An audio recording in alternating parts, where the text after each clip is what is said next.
Bonjour, c'est Rachel du blog Mes Petits Bonheurs. Je vous présente aujourd'hui cette décoration pour le sapin à réaliser en mini perles à mât.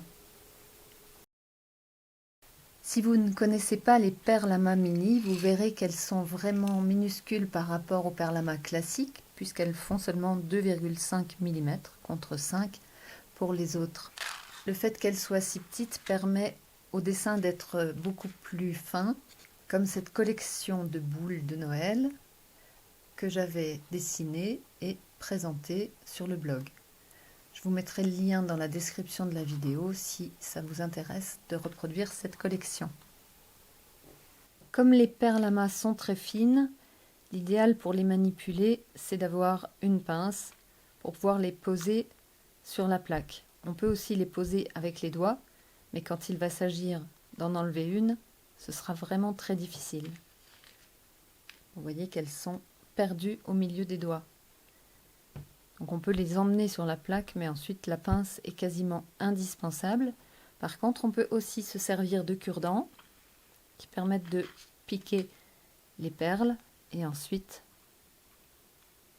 de les déposer. Toujours à réaliser avec des mini perles, vous trouverez aussi dans mon blog des modèles de marque-place que l'on peut mettre sur la table à Noël. Ils sont réalisés en laissant un trou à l'intérieur et comme ça derrière on peut mettre une étiquette avec un prénom. Et enfin, j'ai réalisé il y a quelques jours, toujours avec les mini perles, ce trio de lutins qui a déjà trouvé sa place dans ma déco de Noël.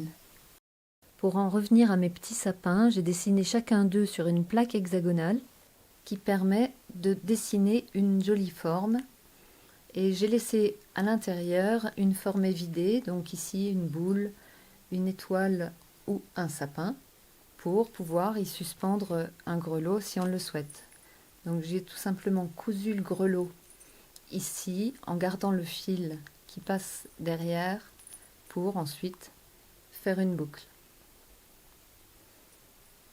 Comme ces sapins sont assez longs à faire, je n'ai pas filmé pendant leur réalisation. Par contre, j'ai pris des photos de chacun pendant qu'ils étaient sur plaque. Vous pouvez les retrouver si vous le souhaitez sur mon blog. Je mets le lien dans la description de la vidéo. J'espère que cette nouvelle réalisation en perles à mât mini vous plaira. Je vais reprendre les perles à mât classiques pour proposer d'autres modèles très vite. En attendant, je vous souhaite bon bricolage et je vous dis donc à très bientôt.